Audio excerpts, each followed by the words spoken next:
Luc Carvounas, bonsoir. Bonsoir. Merci d'être avec nous. Vous êtes le président de l'Union nationale de CCAS. Vous êtes également le maire de la commune d'Alfortville.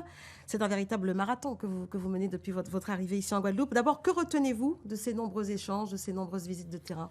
Ce que je retiens, c'est ce que j'ai vu dans votre reportage. C'est qu'en fait, où que l'on soit, en tout point du territoire, il n'y a pas de petits CCS ou de grands CCS. On a à chaque fois des femmes et des hommes dirigés par le maire, parce qu'il faut rappeler que c'est le maire qui est président du Centre communal d'action sociale, qui sont au service de leurs habitants, et on voit bien la précarité et d'autres crises telles que les crises climatiques que vous pouvez connaître ici avec Fiona, ça a été rappelé.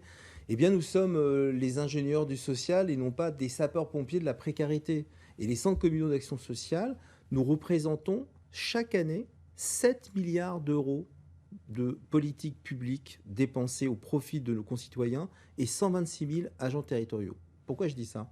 Parce qu'au regard de ce que je viens d'expliquer, nous devrions être autour de la table de la plénière de la CNR voulue par le président de la République. Ce n'est pas le cas. Pourquoi ?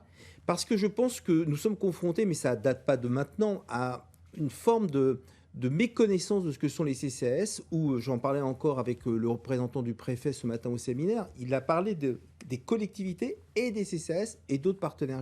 C'est un travail de concert pourtant. Mais c'est la même chose. Et c'est ça qu'ils ne comprennent pas. Et c'est cela que je dirai demain matin à monsieur le préfet, que je rencontrerai à 8h, parce que nous devons, au contraire, sans esprit partisan, parce que ce que nous traitons ne peut pas en souffrir de politique aérienne, c'est de se mettre tous autour de la table avec notre expérience. Et ici, en Guadeloupe, moi, j'ai fait des Outre-mer ma priorité quand j'ai été élu président le 11 décembre 2020 avec mon équipe transpartisane.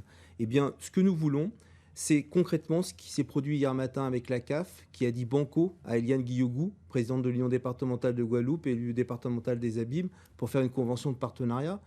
J'ai rencontré le président de la région cet après-midi qui dit banco pour travailler ensemble, président du département hier.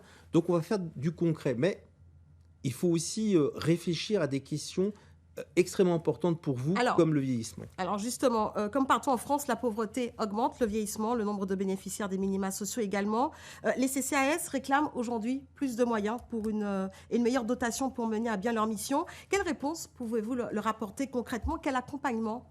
Nous avons été... On vient de le voir dans le reportage. Bien sûr, nous avons été auditionnés par l'Assemblée nationale dans le cadre du projet de loi de finances et du PLFSS, et nous avons à ce moment-là dit que s'il pouvait y avoir une taxe sur les super profits, une partie de cet argent pouvait être reroutée vers les CCAS de France. On n'a pas été écouté, ça n'a pas été fait.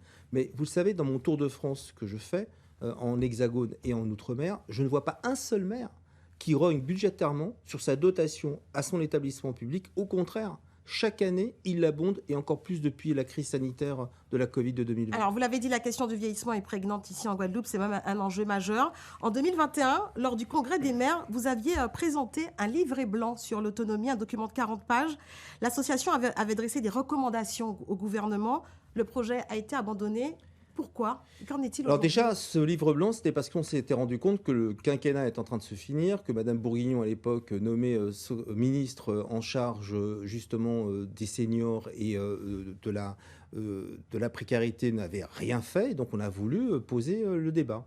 Et pourquoi ces recommandations n'ont pas été entendues par le gouvernement ? Quelques-unes ont été prises. Par exemple, nous avons revendiqué, l'UNCAS, c'est très concret, que les 26 000 agents du service public d'aide à domicile qui avaient été oubliés dans le Ségur puissent bénéficier des 183 €. J'ai eu à ce moment-là un Zoom avec 3 ministres au nom de l'UNCAS, et ils ont dit banco, et ça a été annoncé le lendemain. Vous voyez, on est dans le concret, on fait du lobbying politique, mais dans un sens plutôt vertueux. Et puis récemment, dans le PLFSS, c'est nous, l'UNCAS, qui avions proposé que dans les EHPAD, chaque semaine, il y ait 2 heures de consacrées à de la sociabilisation. Vous allez remettre une couche au gouvernement. Mais bien sûr, c'est notre job. D'ailleurs, sont programmées toute une série de rencontres avec les ministres du gouvernement. Vous savez, nous sommes une association de maires.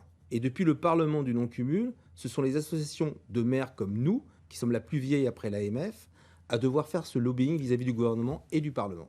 Merci beaucoup, Luc Carvounas. Les CCAS seront dotés plus amplement après ce tour de France. Rendez-vous à La Réunion au Congrès des Outre-mer en mi-novembre 2023. Merci à vous d'être passé sur notre antenne. Merci.